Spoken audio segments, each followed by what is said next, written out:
All right, so you had a video that was really funny. So what led up to before they started recording?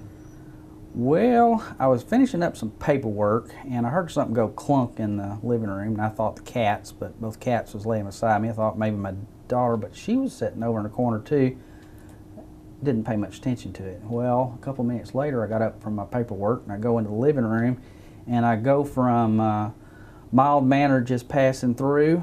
I pass up the panic stage and I go clean to, oh God, what do I do?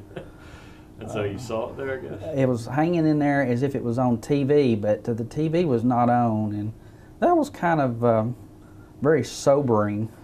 So I guess was it your daughter that filmed it? We put the camera on the table and pressed record, and she stood in the background and just cackled and carried on, and as I tried to remove this snake. So one person was laughing, one of y'all was working. Oh yeah. And so what was your, because you had the tongs and you had the fireplace poker, so what was your strategy going into that? My strategy was not shooting it with a shotgun and breaking the glass out of the front of the fireplace. I got to thinking about how in the world are you going to get this snake out of here. So I had a pair of barbecue tongs, and I went and got them. I've removed a couple of smaller snakes with those, but this was a pretty good size one, and I just gritted my teeth and I went for it, reached in there and grabbed him by the neck, and well, nothing too bad happened, and then he got tangled up in the fire curtain, and I had to reach in there and grab a hold of him and kind of pull him out, and that was very creepy because I don't like snakes to start with. Definitely don't like finding them. At what point did you realize what kind of snake it was? Well, a moment or two after I saw it, I realized it was a rat snake and it would not be poisonous, so if it would bite me, I wouldn't die from snake venom, I would die of a heart attack.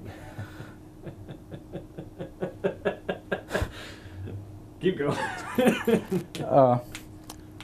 The best I could tell, I have had some chimney sweeps in the chimney, and after this, the chimney was very quiet and there were some lumps in the snake, so I suspect he was up there to get the birds out of my chimney. Dropped in from the top and came right on in.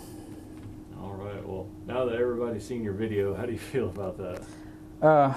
Well, they can use it for entertainment, but I definitely wouldn't use it for a training video on how to remove a snake, because there's got to be a better way.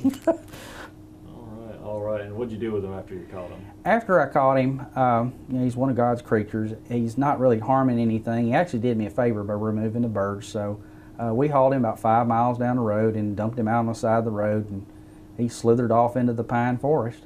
Now, if he were to come back for a visit, how would you feel about that? If I were to go back to visit the snake? No, if he came to visit you. I would hope not. I'm waiting to find the other one. Where you find one snake, they say you always find another one, and I'm waiting for the bigger and badder one to drop in at any point in time. Is that where the shotgun option becomes more viable? Maybe not. I hope not. Was there anything you want to say before we go? No, that's good. I can't believe y'all would come do a video on something as crazy as this. My life is always full of, there's never a dull moment around our place. And this is just proof of it. All right.